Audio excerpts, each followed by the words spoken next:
दंडवत हो. आजच्या सत्रामध्ये स्मृतीस्थळातील 243 पासूनच्या स्मृती आपण बघणार आहोत. वरवडाची क्रिया भीतरा येईल म्हणणे. वरवर जी क्रिया केल्या जाते ती भीतरासी येईल अशा प्रकारचे उद्गार आचार्य भट्टोबासांनी निरूपण प्रसंगी उच्चारण केलेले आहेत. एकू महात्मा, एक महात्मा तेने असी का भिक्षू धर्म सांडिला. तेने असी का म्हणजे जो काही तो आचार करत होता तो सर्वही भिक्षू धर्म म्हणजे भिक्षू आचार त्यांनी सांडला, म्हणजे आचरण करणं त्यांनी सोडून दिलं. वेशूरला होता आणि फक्त वेश त्यांच्याकडे शिल्लक आहे. तव एकी म्हणितले, तव कुणीतरी भट्टोबासांना म्हणतात हा धर्मापासून गेला, हा धर्मापासून गेला म्हणून. जसं कुठलीही व्यक्ती तो धर्माशी निगडीत असतो, आपण त्याला लगेच म्हणतो हा धार्मिक आहे. पण थोडंही त्याच्याकडनं धर्म आचरण वगैरे याची न्यूनता जर का आपल्याला दिसली तर लगेच आपण त्या ठिकाणी म्हणतो हा धर्मापासनं गेला.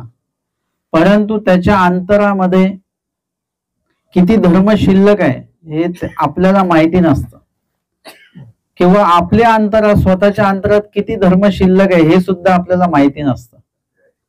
आपण दुसऱ्यांच्याकडे किती धर्म आहे नाही आहे याचं मूल्यमापन आपण करत असतो, परंतु आपल्याचकडे किती धर्माची प्राबल्यता आहे की नाही आहे, आपण जे करतो ते धर्मात तरी मोडतं का हे सुद्धा आपल्याला कळत नाही. म्हणजे मुळात म्हणजे आपण कोण आहोत, काय आहोत, कसे आहोत याची सुद्धा निश्चिती आपल्याकडे नाहीये, परंतु इतरांविषयी मात्र आपण निश्चिती करत असतो. एखादा व्यक्ती तुम्हाला क्रिया आचरत असताना तो बाह्य रूपाने धर्मवान दिसेल पण आंतरी त्याच्या काहीच धर्म नाही. स्वामी म्हणतात ना, आधी येत बुद्धी व्हावी. म्हणजे कुणीतरी म्हटलं की सारंगपटींसारखी व्यक्तीच नाही, एवढे उपहार स्वामींना, एवढ्या वेळ त्यांनी स्वामींना बोलवलं वगैरे वगैरे, सगळं बाह्य क्रिया उत्तम आहे परी अंतर बुद्धी नाही. म्हणजे धर्म अंतर असला पाहिजे. आणि एखाद्या व्यक्तीचा बाबतीमध्ये बघितलं तर बाह्य क्रिया काहीच नाही, बाह्य धर्मवान ते दिसत नाहीत, परंतु अंतर मात्र त्यांच्या अंतःकरणामध्ये तो धर्म आहे. कारण की आपल्या धर्माची व्याख्या वेगळी वेगळी आहे. कुणी जर का अशी क्रिया केली तरच आपण त्यांना धर्मवान समजतो. त्यांनी ती क्रिया नाही केली तर मग आपण त्यांना धर्मवान समजत नाही. आपल्या धर्माची व्याख्या वेगळ्या असल्यामुळे आपण लगेच त्याच्याविषयी निकाल देतो. परंतु परमेश्वराला कुठला धर्म अपेक्षित आहे आणि कसा धर्म अपेक्षित आहे हे आपल्या जर का लक्षात आलं तर आपण कुणाला धर्मवान किंवा अधर्मवान बोलण्याच्या आधी 10 वेळा आपण विचार करणार. जर का एखाद्याने आपण शब्द टाकला आणि त्यांनी जर का भरभक्कम वर्गणी दिली की लगेच आपल्यासाठी तो धर्मवान असतो. का? कारण की तो आपल्या उपयोगी पडला. परंतु त्यांनी आपल्याला मदत नाही केली, लगेच तो धर्मावरून गेला, त्याच्याकडे धर्म शिल्लक नाही, अशा प्रकारचं वक्तव्य आपण करतो. कुणी जर का निरूपणाला येत असेल म्हणजे मी म्हणायचं सगळे धर्मवान आहेत, आणि म्हणजे निरूपणाला येत नाहीत ते अधर्मवान आहेत का सगळे? नाही, नसतील येत काही कारणांमुळे, परंतु तरी सुद्धा ते कोण आहेत? धर्मावर आहेत. त्यांच्याकडे त्यांच्या पद्धतीने जेवढं काही धर्म आचरण करू शकतात ते करत आहेत. आणि म्हणून या ठिकाणी आपण समोरच्याच्या अंतःकरणामध्ये किती धर्म आहे हे आपल्याला लक्षात येणं तसं कठीण आहे.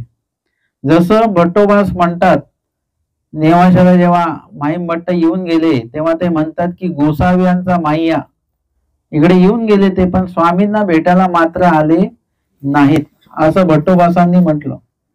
तेव्हा स्वामी काय म्हणतात, आता जर का आपण हे एकच वाक्य भट्टोबासांचं ऐकलं असतं तर आपल्याला पण वाटलं असतं की माईम भट्ट कसं काय नाही आले बरं. देवावर त्यांची बुद्धी नाही का काही नाही, आवड नाही भेटण्याची. स्वामी म्हणतात ठीक आहे, पण येईल ते तोची येऊ जाणेल की, म्हणजे जेव्हा ते येणार आहेत या येण्याला काही अर्थ नाही. येणं जाणं जे चालू आहे त्याला नाही अर्थ. परंतु परमेश्वराला कुठलं येणं अपेक्षित आहे? ते येणं अपेक्षित आहे की जे एकदा आलं की आलं, परत जाणं नाही. असं येणं अपेक्षित आहे की एकदा आलं की सरळ मोक्षालाच जाणं, हे देवाला असं येणं अपेक्षित आहे. एखादा व्यक्ती येईल आणि परत कुठे जाईल? प्रपंचातच जाईल, हे अपेक्षित नाहीये देवाला.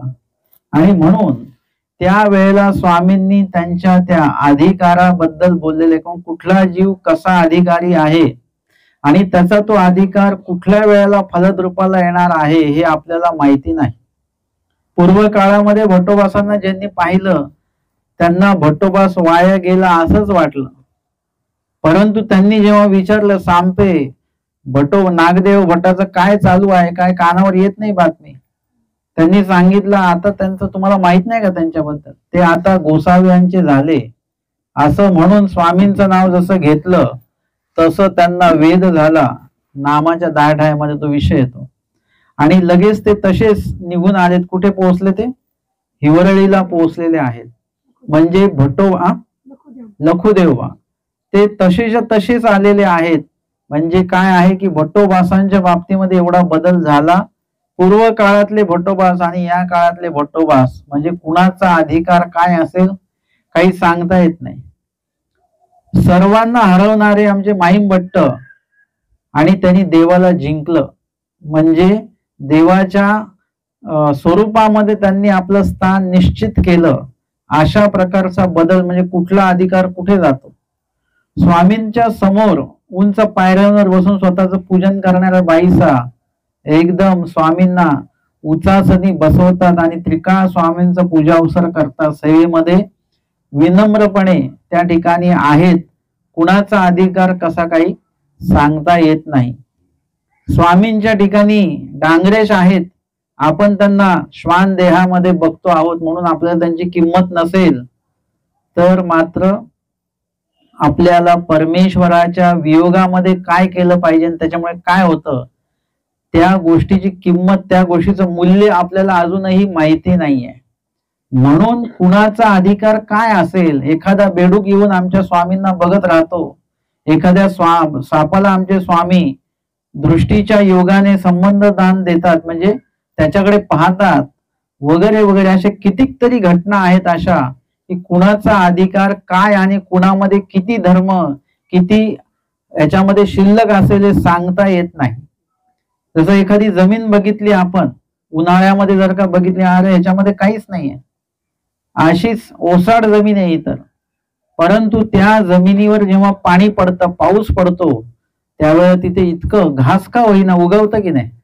मग आपण तीच जमीन जेव्हा बघू, म्हणजे त्या वेळेला त्या जमिनीमध्ये ती क्षमता आहे, परंतु त्या ठिकाणी पाण्याचा योग, मोडका भूमी, बी आणि पाणी यांचा मेळापकू होय, त्यांचा योग जोपर्यंत येत नाही तोपर्यंत त्या ठिकाणी काही उगवणार नाही. म्हणजे त्यांचा अनधिकार आहे तोपर्यंत तसंच राहील. पण त्या जीवाचा अधिकाराशी जर का योग झाला तर मात्र त्या ठिकाणी धर्म इतक्या चांगल्या प्रकारे त्याला प्राप्त होऊ शकतो की तो त्याला ईश्वर दर्शनाकडे, ईश्वर प्राप्तीकडे नेऊ शकेल. आणि म्हणून इथे सांगतात की त्या भिक्षुकाने आसिका धर्म सांडिला, सर्व धर्म सांडला. म्हणजे आता आपण कुठल्या दृष्टीने बघतोय? हे बाह्य दृष्टीने बघितल्या जात आहे. अंतर त्याची ईश्वराविषयी काय भावना आहे आपल्याला माहिती नाही. जसा एखादा अशक्त व्यक्ती आहे, तो बाह्य क्रिया काहीच करू शकत नाही. मग त्यावेळेला काय स्वामींनी सांगितलं तर वासना न संडावी, म्हणजे अंतरामध्ये तुमच्या ईश्वर असलं पाहिजे. मग एखादा व्यक्ती तो अशक्त आहे, मृत्यू समयी त्याच्याकडनं कुठलंही आचरण घडत नाही, काहीच नाहीये, मग आपण म्हणायचं का तो वाया गेला म्हणून? त्याचं जर का स्मरण चालू असेल तर मात्र तो वाया गेला नाही, कारण अंतकालेच्या मामेवर सांगितलेला आहे.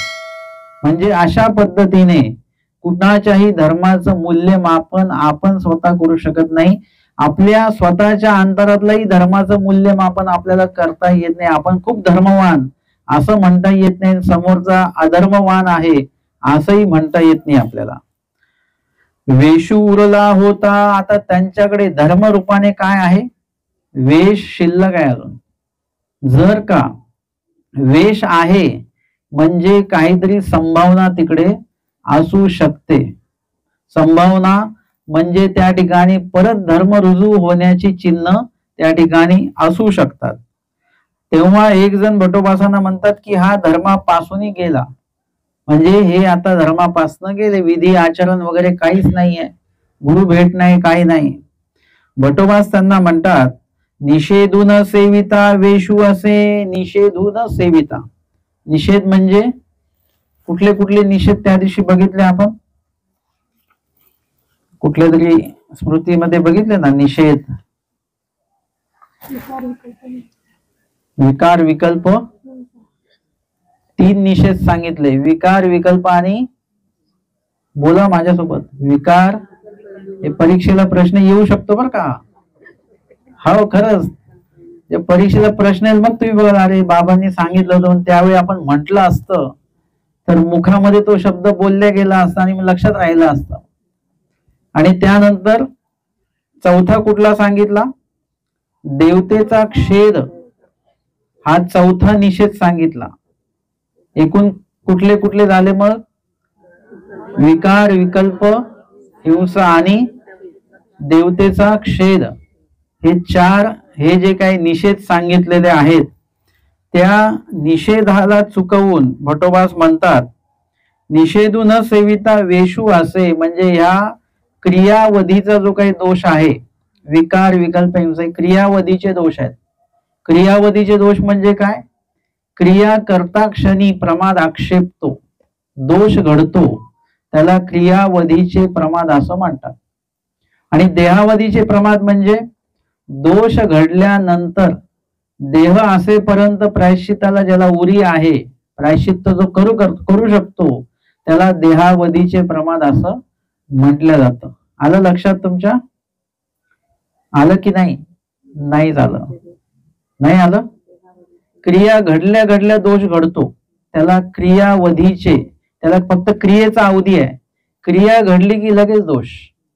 आणि देहावधीचे म्हणजे देहावधी म्हणजे देह संपेपर्यंत तो प्रमादी होणार नाही त्या दोषामुळे. परंतु जर का देह असेपर्यंतच्या आत त्यांनी जर का त्याविषयी प्रायश्चित्त केलं तर तो वाचतो त्या दोषांपासून, नाही केलं तर त्याला तो प्रमाद घडेल. अशा प्रकारे तो जर का निषेध न सेविता म्हणजे क्रियावधीचा प्रमाद जो आहे तो न घडू देता, विकार विकल्प हिंसा आणि सोबत देवतेचा क्षेद आपण त्याच्यामध्ये घेतला, तर असे 4 निषेध न घडता तर वेशू असे, आणि वेश पण आहे त्याच्याकडे. बाकी वेश आहे परंतु तो विकल्पजनित क्रिया करतो, विकारजनित क्रिया करतो आणि हिंसा पण करतोय, तर त्या वेशाला किंमत नाही. वेश असले म्हणजे नुसतंच शेष आहे, नुसतं वेश म्हणजे नुसतं नावाला वेश आहे असं असता कामा नये. त्या वेशाच्या संबंधित ज्या काही गोष्टी आहेत त्या गोष्टींचं पण पालन जे आहे ते करावं लागेल. तुम्ही जो वेश स्वीकारला त्या वेशाशी तुम्ही प्रामाणिक असले पाहिजे. जसं आपण सेवा स्वीकारली की असा असा आहे सोहळा आणि त्याच्यात तुमच्याकडे काय सेवा असेल, तुम्ही जर का आमकी आमकी सेवा स्वीकारली तर त्या स्वीकाराशी तुम्ही तेवढे गंभीर असले पाहिजे की आपल्याला ती सेवा शेवटपर्यंत व्यवस्थितपणे करायची आहे. तसं वेश आपण जो स्वीकारलेला आहे किंवा स्वीकारणार आहोत आपण, त्या वेशाच्या संबंधित काही नियम आहेत, काही गोष्टी आहेत, त्या आपल्याला करायच्याच आहेत. एखाद्या वेळेस खूप मोठा काही आचार तुमच्याकडनं घडेल नाही घडेल, वृक्षांनाच खाणं हे घडेल नाही घडेल, परंतु त्या वेशा संबंधित क्रियावधीचा जो दोष आहे तो घडता कामा नये, हे सगळ्यात पहिले लक्षात घेतलं पाहिजे. ही गोष्ट करायची नाही. आणि त्या वेशाच्या संबंधित जो काही सन्मान आहे त्या वेशाचा, तो सन्मान आपल्याला यथायोग्य प्रकारे तो पाळता आला पाहिजे की जेणेकरून आपली वाणी अशुद्ध होईल अशा प्रकारचे शब्द त्या वेश असताना बोलायचे नसतात. याची जी काही सराव आहे याचा कुठे करावा लागेल तुम्हाला, इथे आता प्रपंचात करावं लागेल तुम्हाला, ती सवय इथे लावून घ्यावी लागेल. त्या वेशाला साजेसा असं तुमचं विहरण, वर्तन, उठणं, बसणं, बोलणं, बघणं, ऐकणं हे सर्व त्या वेशाला संबंधित शोभेल असंच असलं पाहिजे. म्हणजे हे काय झालं, वरवडे क्रिया झालेली आहे. आपण असं म्हणतो नाही आता आम्ही वेश घेतला त्याच्यामुळे आता कसं वाईट बोलायचं नाही. म्हणजे वाईट नाही बोलण्याची मनाला सवय नाहीये, पण वेशामुळे आपण ती स्वतःला सवय लावून घेतोय. आता मी आता अनुसरण घेतलं त्याच्यामुळे आता मला कुठेही असं उभं राहता येणार नाही, किंवा वेश घेतल्यामुळे माझ्या बोलण्यात मला बदल करावा लागेल, माझ्या रागावर मला नियंत्रण करावं लागेल, सगळं काही खाऊन चालणार नाही, परिच्छेद करावा लागेल वगैरे वगैरे. म्हणजे इत्यादी गोष्टी ज्या आहेत त्या वेश परिवर्तनानंतर आपल्यामध्ये बदल आपण करतो. हे काय आहे, वरवडे क्रिया केल्या आपण, अजून भीतरामध्ये ते उतरलं नाही. एखाद्या व्यक्तीच्या बाबतीत उलट तुम्हाला बघायला मिळेल की तो जर का वासनिक दशेतला व्यक्ती असेल तर त्या वासनिक दशेतल्या व्यक्तीचा प्रपंचामध्येच या प्रक्रिया सुरू होऊन जातात. मी कालही सांगितलं की वेश फक्त औपचारिक बदलण्याची प्रक्रिया आहे, किंवा आचाराच्या पहिल्या वचनाचं जे पालन आहे ते फक्त औपचारिक घडतं. बाकी मानसिक वासनिक वर्गातला जो व्यक्ती आहे त्याला ते घडलेलं आहे, तिथेच घडलेलं आहे. मानसिकरित्या तो अनुसरलेलाच आहे, फक्त बाह्य रूपाने त्याला बाहेर पडावं लागणार आहे, त्याला ते बाहेर पडायचंच आहे. कारण की त्यालाही माहिती आहे गृहस्मरणापाशी विजनी जाणं हे त्याला त्याचं महत्व माहिती आहे. आणि म्हणून या ठिकाणी जे सांगतात की वेशू असे म्हणजे तो वासनिक जो आहे त्याच्या अंतःकरणावे पूर्णपणे तो धर्मयुक्तच आहे, परंतु त्याच्याकडे वेश नाहीये. कधी कधी असे वासनिक बघायला भेटतात की असं वाटतं हे साधूच आहेत, त्यांचं बोलणं असेल, त्यांचं सकाळचं स्मरण, 3ला उठणारे वासनिक आहेत, सेवादास्य करणारे वासनिक आहेत, ज्ञान अर्जन करणारे वासनिक आहेत. म्हणजे फक्त त्यांच्याकडे वस्त्र नाही एवढंच काहीतरी तो फरक आहे. म्हणजे त्यांच्याकडे अंतरामध्ये सगळं काय आहे, पण आपण त्यांना तरी अनुसरलेले म्हणतो का? कारण की बाह्य वेश नाही, म्हणजे आपण बाह्य वेशाला अनुसरण म्हटलेलं आहे. एखाद्याकडे अंतर काहीच आचरण नाही, पण तो बाह्य वेश असल्यामुळे आपण त्यांना काय म्हणतो, हे अनुसरलेले आहेत. अर्थात हे आता जे मूल्यमापन मी केलं हे आपल्याला दुसऱ्या विषयी करायचं नाही, हे पहिले लक्षात घ्या. हे आपल्याला आपल्या विषयी करायचं की आपण वेश घेतला पण आपल्या अंतरात काही आहे का, किंवा आपल्याला वेश घ्यायचा आहे आता, मग आपल्या अंतरात काही आहे का, म्हणजे धर्म आहे का, हे आपल्याला तपासता आलं पाहिजे. मग आपण धर्म जागृती आपल्या मनामध्ये झाली पाहिजे, धर्माची स्थापना आपल्या मनामध्ये अंतःकरणात झाली पाहिजे, आणि मग आपण वेश घेतला तर अति उत्तम आहे. किंवा उलटही करू शकता तुम्ही, आधी वेश घ्या, कारण की आपल्यामध्ये एखादी ती वेशभूषा घेतल्याशिवाय आपल्याला ते मनामध्ये अंतःकरणामध्ये ते उमटत नाही. सात्विकता आपण किती घरात म्हटली तरी नाही जमत, पण मंदिरात आश्रमात गेली की आपोआपच ती सात्विकता येते. म्हणजे आपल्याला त्या भूमिकेमध्ये जावं लागतं, भूमिकेत गेल्यानंतर मग आपल्याला ते उत्पन्न होतं. म्हणून कदाचित असंही होऊ शकतं तुमच्या बाबतीत की तुम्ही वेश घेतल्यानंतर तुमच्यामध्ये धर्म वृद्धिंगत होईल, असंही होऊ शकतं. माझं म्हणणं कुठे का होईना, वेश हा पूर्वी तुमच्या धर्म निर्माण व्हावा किंवा वेशानंतर का होईना, पण तुमच्या अंतःकरणामध्ये धर्म निर्माण झाला पाहिजे. नुसत्या वेशाला काहीही अर्थ नाही. हे वेश तर हे कपडे कोणी शिवता आणि कोणी घालू शकतं. एकाने तर स्वतः काय केलेले आहे, अनुसरणाचे म्हणजे हे दीक्षेचे कपडे शिवले आणि त्यांनीच एका स्थानाजवळ जाऊन त्यांनी ते घालून घेतले, आजपासून मी अनुसरलो. ठीक आहे, काही हरकत नाही, असं पण एखादी परंपरा एखाद्या डोक्यात असं पण येऊ शकेल.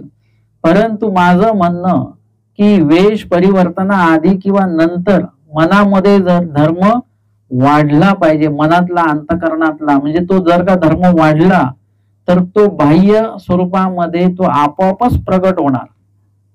आता उलट पण घेतलं, भटोबास याच्यामध्ये उलट सांगतायत.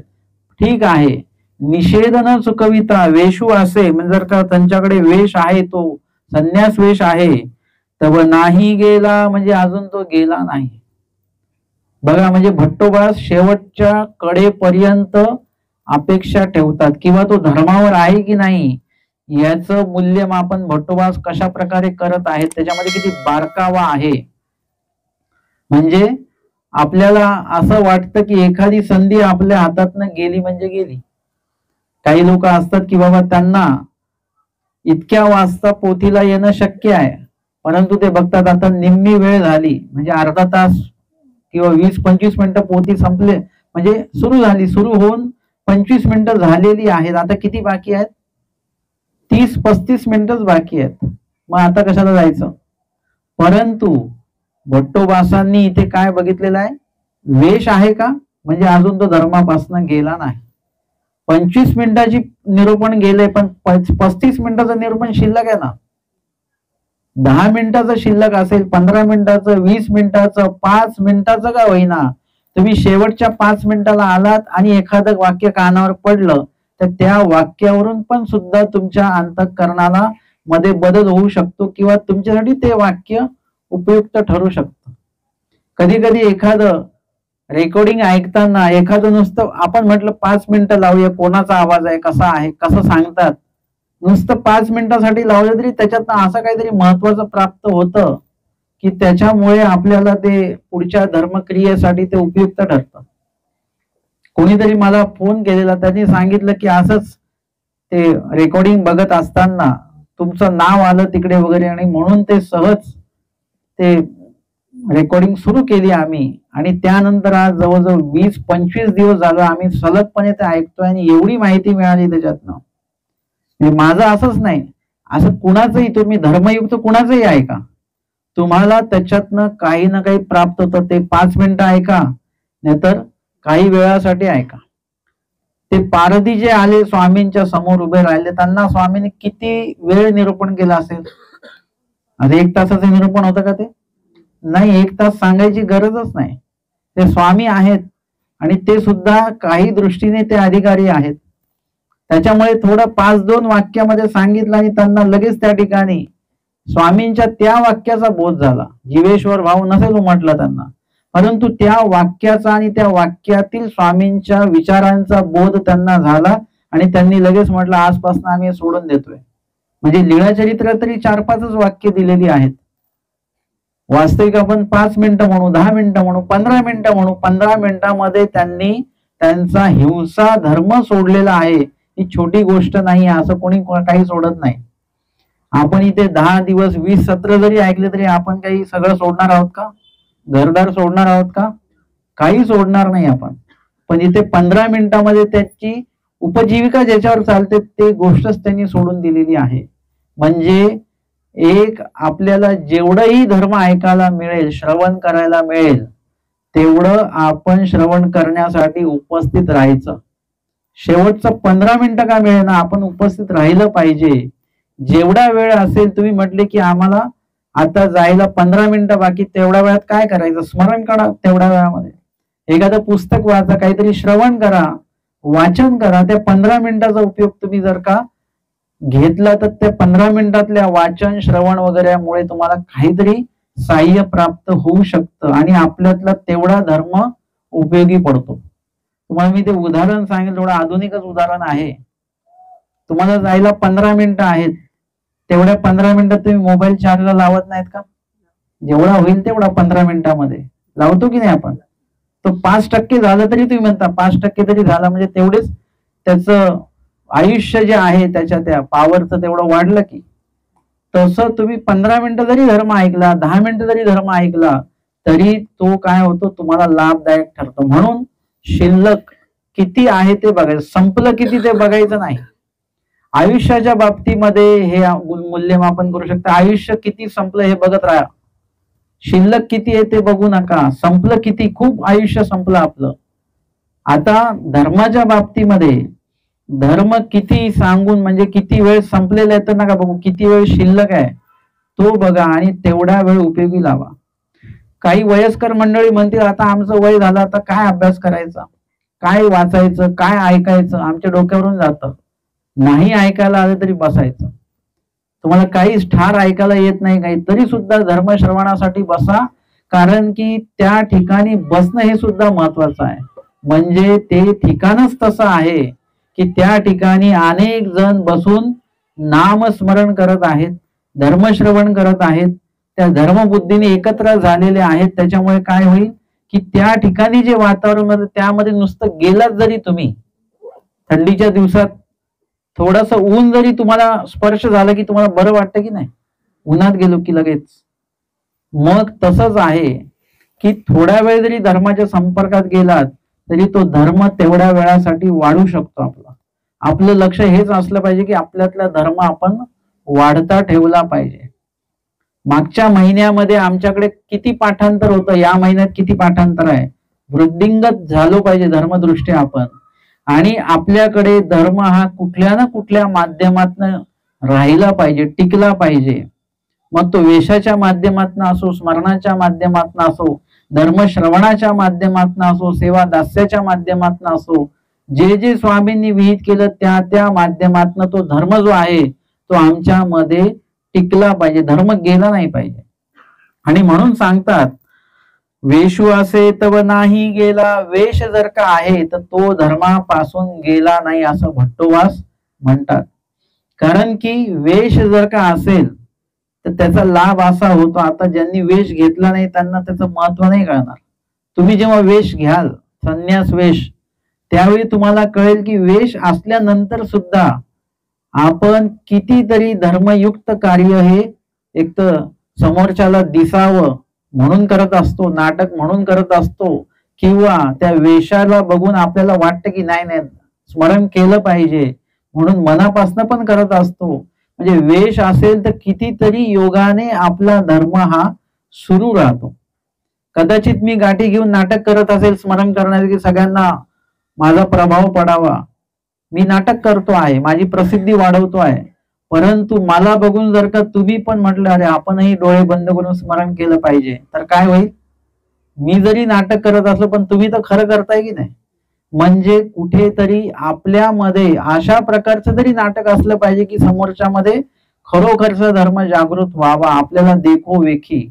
अशा प्रकारे आपण आपला धर्म तो कायम ठेवत असताना समोरचाचाही जो धर्म आहे तो आपल्याला वाढवता आला पाहिजे. म्हणजे परनिष्ठ सुद्धा क्रिया घडली पाहिजे, स्वनिष्ठ सुद्धा क्रिया आपल्याकडनं घडल्या गेली पाहिजे. आणि म्हणून सांगतात की वेश जर का असेल तर काय होईल की त्या वेशामुळे आपण ईश्वराच्या संपर्कात राहणार. आता हा वेश बघितल्यानंतर काय वाटतं, लगेच आपण वाटतं नाही आपण देवाचे आहोत, आपल्याला असं बोलून चालणार नाही, आपल्याला असं वागून चालणार नाही. म्हणजे कधी कधी तो धर्म आपल्या अंतरात नाहीये पण त्या वेशामुळे बाह्य स्वरूपातनं तो अंतर स्वरूपात जातो, असं होत असतं. जसं जमिनीमध्ये पाणी आहे आणि आपण काय करतो, विहीर वगैरे करून ते पाणी आतलं जे अंतरातलं पाणी आहे ते बाहेर घेतो, उपयोग घेतो त्या पाण्याचा. आता कधी कधी आपलं उलट पण असतं की जमिनीमध्ये पाणी नाहीये, मग ते काय केलं जातं, त्या प्रकारचं धरण बांधलं जातं किंवा एखाद्या नदीला ते बांध घातला जातो किंवा ते सगळं पाणी जे आहे ते जमिनीत जाईल अशा प्रकारची व्यवस्था केल्या जाते जेणेकरून भूजल पातळी जी ती वाढली पाहिजे.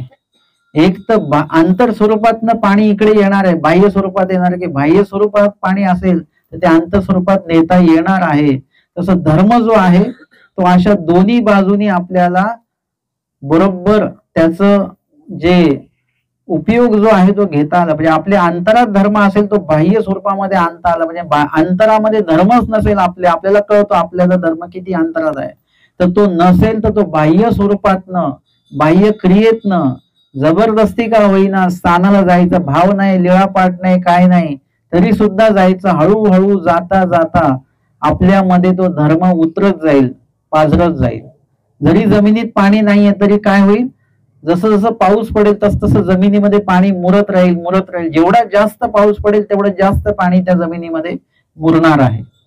तसं आपल्या संपर्कात सुद्धा जास्त धर्म आला की धर्माच्या संपर्कात आपण गेलो तर तेवढा तेवढा धर्म वेगवेगळ्या माध्यमातून आपल्यामध्ये तो रुजत जाईल.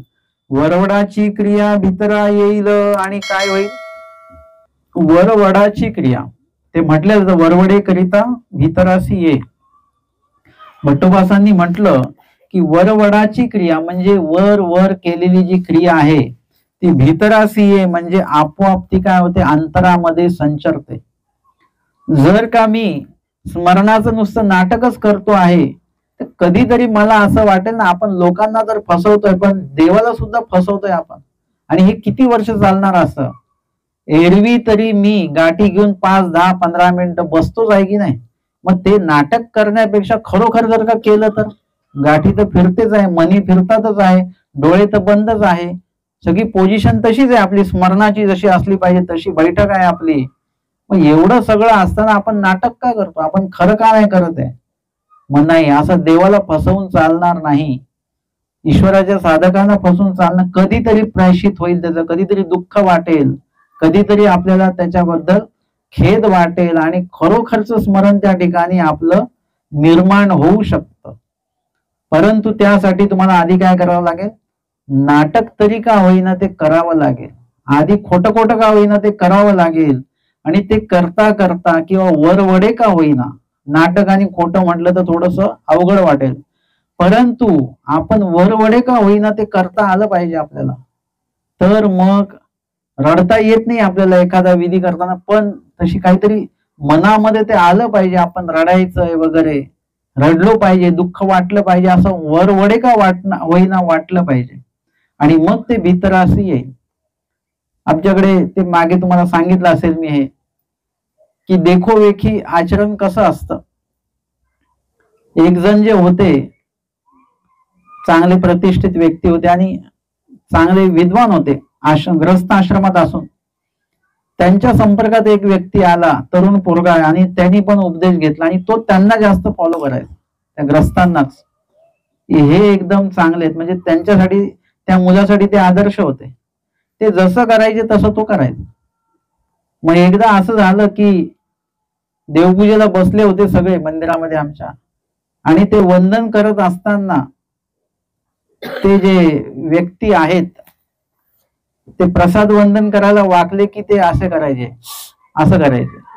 आता त्यांनी ते बघितलं, हे समोरची घटना बरं का माझ्या, आणि तो सुद्धा तसंच करायचा. आमच्या लक्षात आलं, आता जे व्यक्ती होते ना, मुख्य व्यक्ती होते, त्यांना झाली होती सर्दी, ते खाली वाकले की ते असं करायचे. ते आता ह्याला वाटलं हा विधी आहे, प्रसाद वंदन करताना असंच करायचं असतं.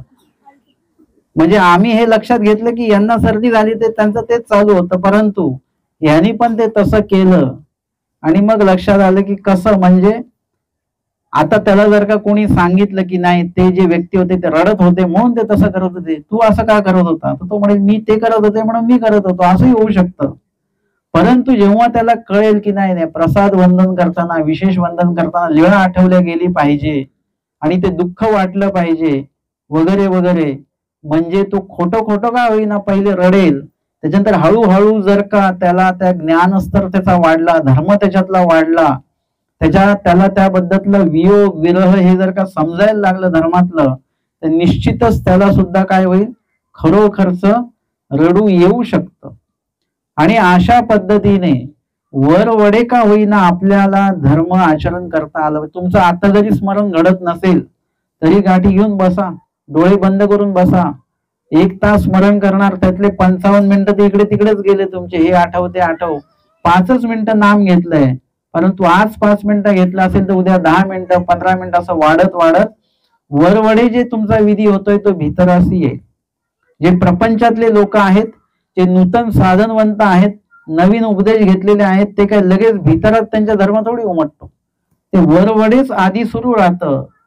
ते म्हणतात आम्ही करू तसं तुम्ही करा, आम्ही दंडोत घालू तसे दंडोत घाला, आम्ही स्मरणाला बसू तसं बसा, आम्ही देवपूजा करू तशी तुम्ही करा. आधी ते देखो वेखी आणि वरवडेच सगळं काय करत असतात. पण हळूहळू ज्ञानस्तर वाढला की मग तो धर्म अंतरामध्ये उतरतो. आणि म्हणून आचार्य भट्टोबास म्हणतात, वेश आहे म्हणजे धर्म आहे, आणि धर्म आहे म्हणजे तो वेश घेणार. आता हे पण आपल्याला बघावं लागेल की जर का वेश आहे म्हणजे त्याच्याकडे धर्म शिल्लक आहे, असं जर का भट्टोबास म्हणतात, तर भट्टोबासांनी न म्हटलेलं वाक्य पण आपल्याला इथे बघावं लागेल की ज्याच्याकडे धर्म आहे तो कधी ना कधी वेश घेणार आणि जो वेश नाही घेणार तो मग त्याच्याकडे धर्म आहे की नाही आहे याविषयी संदेह. म्हणजे धर्माचे अस्तित्व हे तुम्हाला परमेश्वराच्या प्रत्येक गोष्टीचा स्वीकार करण्यासाठी ते सहाय्यभूत ठरत असतं. मग त्यावेळी वेश घेताना कुठल्याही प्रकारचा संदेह असला पाहिजे का? भटोबासांच्या मनामध्ये जेव्हा त्यांनी हे सोडलेलं आहे, त्याग केलेला आहे, त्यावेळी त्यांच्या मनामध्ये कुठला संदेह आहे का? माईम भट्टांच्या मनात संदेह आहे का? बाईसांच्या मनात संदेह आहे का? म्हणजे त्यांनी जे स्वीकारलं ईश्वराचं आणि ते स्वीकारत असताना जे त्यागलेलं आहे, दोन्ही गोष्टींच्या वेळेत त्यांच्या मनामध्ये कुठलाही संदेह नाहीये. त्यागायच्या वेळी संदेह नाही, स्वीकारायच्या वेळी संदेह नाही. म्हणजे धर्म जिथे जागृत झाला तिथे आपण ईश्वराचे होऊन जातो. आणि मग स्वामी सांगतात की हे असे तया रक्षण असन्निधान धर्म जिज्ञासा. धर्म म्हणजे जीविते धरिला, आणि जे जे तुम्ही धरलं स्वीकारलं त्याच्याविषयी कुठलाही संदेह जो असतो तो नसतो बरं का. जेव्हा तुमच्यामध्ये संदेह आहे म्हणजे तुम्ही ते स्वीकारलेलं नाही. तुम्ही 10 वेळा विचार करा पदयात्रेला जाऊ का नको जाऊ, जाऊ की नको जाऊ, असं थंडी किती असेल काय असेल, म्हणजे त्यांनी अजून तो धर्म स्वीकारलेला नाही. आणि एखाद्याने जे स्वीकारलंय त्यांना म्हटलं थंडी असेल, मग असू त्या काय झालं, थंडी तर थंडी, इथेही थंडी आहेच की, मग असं होईल तसं होईल काही हरकत नाही, प्रपंचासाठी धावतोच आहे आम्ही आयुष्यभर, त्याच्यासाठी त्यांनी ते धरलेलं आहे. त्याला त्याच्याविषयी कुठल्या प्रकारचा संदेह मनामध्ये नाही की दीक्षा घेतल्यानंतर कसं होईल, मग मार्गात जमेल का, असं होईल का तसं होईल का, हा संदेहच राहत नाही. तिथे धर्म त्या ठिकाणी आहे असं समजायचं. आणि जर का संदेह असेल तर धर्म नाही, आणि धर्म नाही तर मग देवावर बुद्धी नाही, विश्वास नाही, काहीच नाही असं समजायचं. आणि म्हणून त्या ठिकाणी आचार्य भटोबास म्हणतात की ऐसे वरवडाची क्रिया भीतरा येईल. जरी आज तुम्हाला त्याविषयी भीती वाटते, परंतु देवावर विश्वास ठेवून तुम्ही काय करायचं, मोकलने करायचं. मग जयाचे ते सांभाळीती, म्हणजे परमेश्वर बरोबर तुम्हाला धर्म समजावून सांगण्यासाठी तो योगही आणून देतील, ती प्रक्रिया पण तुमच्याकडनं घडून घेतील, तो योगही तुम्हाला प्राप्त होईल आणि तशी व्यक्ती पण तुम्हाला प्राप्त होईल, परमार्गाचा सहवासही तुम्हाला मिळेल, सेवादासही मिळेल, योग्यताही होईल, आणि सर्वच बाबतीत तुमच्या बाबतीमध्ये घडू शकतात. आणि म्हणून तो वेश का होईना तो घेता आला पाहिजे. आमच्या भटोबासांनी जे तांबूळ प्रसाद खाल्लेलं होतं, कुठे ग्रहण केलेला तो? प्रथम भेट कुठे झाली? सिन्नरला झाली. आणि दादोसांनी सांगितलं तुम्ही त्यांचा प्रसाद घ्यायचा नाही बरं का, स्वामी आमचे गुरु आहेत, आम्ही घेऊ त्यांचा तांबूळ प्रसाद, तुम्ही घ्यायचा नाही. आता भट्टोबासांनी जेव्हा तो प्रसाद घेतला तेव्हा काय विचार केला, हा तांबूळ प्रसाद आहे, आता मला दिलेला आहे, मला खायला नाही सांगितलं, आता मी याचं काय करायचं? बाईचा द्यायला आल्यानंतर घ्यावं तर लागेलच. जर का हे सामान्य पुरुष असतील तर आम्ही तर कितीकांची उष्टी खाल्लेली आहे, तसं हे उष्ट खाल्लं असं समजा. आणि ईश्वर पुरुष असतील तर मग तर लाभच होईल. म्हणजे पूर्ण श्रद्धेने तो खाल्लेला नाही, असं झालं तर असं, तसं झालं तर तसं. आणि मग तो तांबूळ प्रसाद त्यांनी ग्रहण केलेला आहे. वर वडे ग्रहण केला, अरे भीतरासी ये, म्हणजे तो तांबूळ प्रसाद मुखात टाकला, पण तो अंतःकरणापर्यंत त्या प्रसादाचं पावित्र्य जे आहे ते अंतःकरणापर्यंत पोहोचलं, स्थिती झाली, अंतःकरण बदललं. आणि स्वामी म्हणतात इथून तुम्हाला स्थित्यंतर किंगा, आता तुमच्यामध्ये बदल होत जाईल. काही गोष्टी वरवडे स्वीकारावे लागतात आणि मग नंतर भीतरापर्यंत त्या पोहोचतात आणि मग भीतर बदलतं. कधी कधी काही गोष्टी भीतरामध्ये पावित्र्य आहे आणि मग ते आपण स्वीकारतो की मला ही सेवा पाहिजे. आमच्या माहीम भट्टांच्या अंतःकरणात ती जी काही पावित्रता आहे ती अशी पोहोचलेली आहे आणि ते म्हणतात मला या ठिकाणी चुलीची राख वगैरे जी काही केर कचरा इथला असेल ती फेडण्याची सेवा मला द्या. म्हणजे आतमध्ये भीतरामध्ये ते आधीच प्रस्थापित झालेलं आहे ते पावित्र्य आणि मग ते स्वीकार आहे. भटोबासांच्या बाबतीमध्ये आधी स्वीकार आहे आणि मग ते पावित्र्य त्यांच्यामध्ये आलेलं आहे. अशा दोन्ही बाबतींमध्ये ह्या गोष्टी घडू शकतात. आणि कुठून का होईना आमच्यामध्ये धर्म रुजला पाहिजे एवढंच आमचं लक्ष असणं गरजेचं आहे. पुढची स्मृती येते 244 क्रमांकाची. विष्णुदास नामदेया पंडित मुखे वेदू संक्रमण, एकू दिसू नामदेव सिंपा पंडित बासांसी भेटला. एक दिवस नामदेव सिंपा म्हणून जे आहेत ते पंडित बासांना ते भेटलेले आहेत. पंडित बासाशी भेटला, चर्चा केली आणि त्या ठिकाणी त्यांनी त्यांच्याशी काही संदेहात्मक, त्यांना काही संदेह असतील त्याविषयी ते प्रश्न त्यांनी केलेले आहेत. लगेच काही ब्रह्मविद्येची चर्चा झाली असं नाही, त्यांनी काही प्रश्न विचारले वगैरे काही, आणि त्यानुसार त्यांनी त्यांची उत्तरं वगैरे दिलेली आहेत. अजून चर्चा सखोल झाली असेल. पंडित बासी खंडीला, पंडित बासांनी त्यांच्या प्रश्नाचं उत्तर देताना त्यांचे जे काही मत होतं, आणि प्रत्येक व्यक्तीचं स्वतःचं एक मत असतं त्यांच्या स्वतःच्या दैवताबद्दल, त्यांनी जो काही धर्म स्वीकारलेला आहे त्या अनुषंगाने त्याच्या मनामध्ये एक ती धारणा असते. त्या धारणेला जर का त्याच्यापेक्षा वरचढ जर का उत्तर मिळालं काही, तर ती धारणा काय होत असते, त्या ठिकाणी थांबत असते, नाहीतर मग ती तशीच चालत राहते. माहीम भट्टांना वाटायचं की मीच सर्वात मोठा ज्ञानी आहे, आणि तसं होतं, वाटण्याचा काही संबंध नाही, होतच तसं. कर्मराटीचे तर अतिशय विद्वान व्यक्ती म्हणजे माहीम भट्ट होतेच तेव्हा, आणि म्हणून त्यांची धारणा झाली की आता माझ्यापेक्षा दुसरं कोणी नाहीये. पण त्यांना त्याच्याही पेक्षा वरचढ सिद्धांत जेव्हा ऐकायला मिळाले त्यावेळेला माहीम भट्ट जे आहेत त्यांची ती धारणा त्यांनी बाजूला करून टाकलेली आहे. म्हणजे या ठिकाणी जे काही प्रश्न विचारले जातात त्याची योग्य, त्याच्यापेक्षा चांगलं उत्तर जेव्हा मिळतं तेव्हा तुमचं समाधान होतं, अन्यथा तुमचं समाधान तुम्हाला होत नसतं. कधी कधी समाधान वेगळ्या गोष्टीवर पण अवलंबून असतं. तुम्हाला पाहिजे तेच उत्तर जर का मिळालं तर तुम्हाला बरं वाटत असतं. काही लोक प्रश्न विचार, बाबा म्हणजे दीक्षा नाही घेतली तरी चालेल का घरच्या घरी? आम्ही जर का म्हटलं हो चालेल, मग तुम्हाला वाटतं बाबांचा खूप अभ्यास झाला बरं का, बरोबर बोलतात बाबा. परंतु जर का तुमच्या साजेचं उत्तर नाही मिळालं की नाही नाही असं नाही जमणार, मार्गात जावंच लागेल, दीक्षा घ्यावीच लागेल असं म्हटलं तर तुमचं समाधान होत नाही. तुम्ही दुसऱ्या कुठल्या तरी बाबांना विचारू आपण. मग तुम्ही प्रत्येक बाबांना विचारता घरी राहिलं तर चालेल का, घरी राहिलं तर, म्हणजे तुम्हाला साजेचं उत्तर भेटलं की तुम्ही समाधानी होता असंही असतं. परंतु तसं चालणार नाही.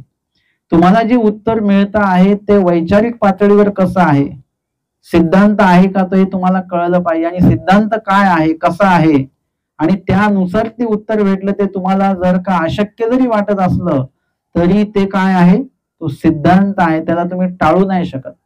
आणि म्हणून या ठिकाणी त्यांनी काय केलेले, पंडित बासांनी खंडीला, म्हणजे त्यांचे जे काही चर्चेच्या माध्यमातून त्यांचे जे आक्षेप आलेले होते, जे काही त्यांनी प्रश्न संदेह निर्माण केलेले होते, त्यांनी ते उत्तर देऊन त्यांचं खंडन त्या ठिकाणी केलं.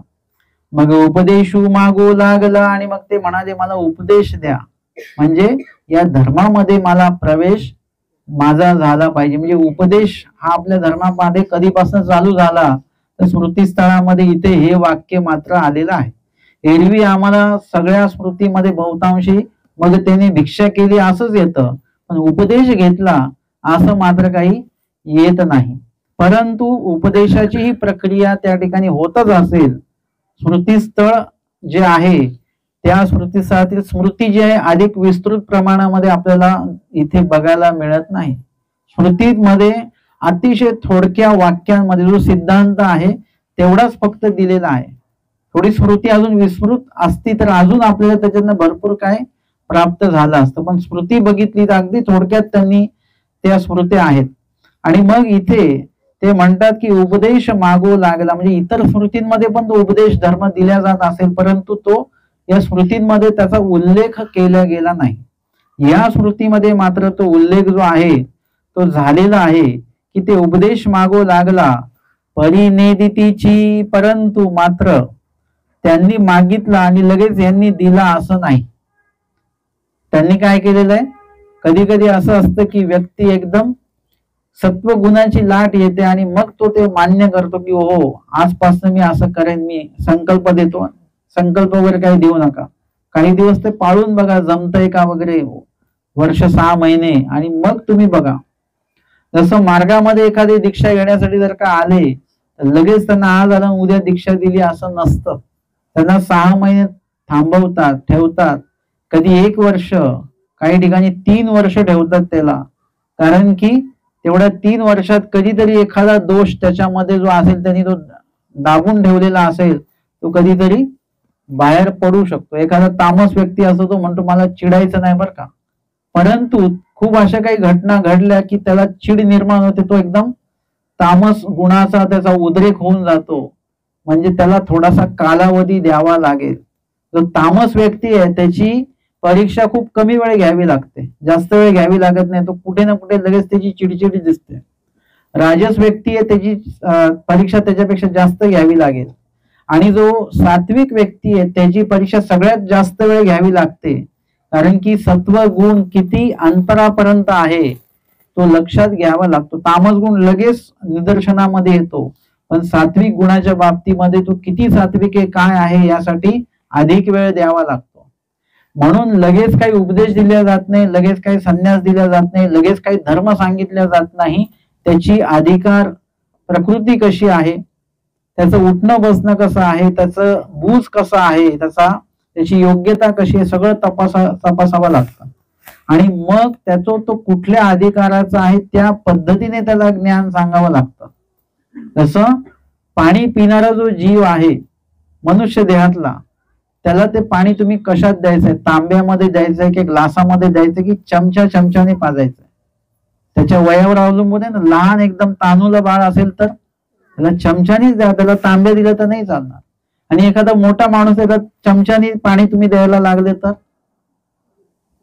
चालेल का? चालेल की नाही? का बरं? आजारी माणसाला नाही देत का? म्हातारा माणूस असेल वगैरे तर त्यालाही तांब्या देऊन चालणार नाही लगेच. त्यांना जर का तशी परिस्थिती असेल तर तुम्हाला तसंच त्यांना चमच्यानेच पाणी त्यांना द्यावं लागेल. अशा पद्धतीने तुम्हाला त्या व्यक्तीची प्रकृती, त्याचं जे वय आहे, त्याचं जे काही अधिकार आहे त्यानुसार त्याला त्या गोष्टी सांगाव्या लागतील.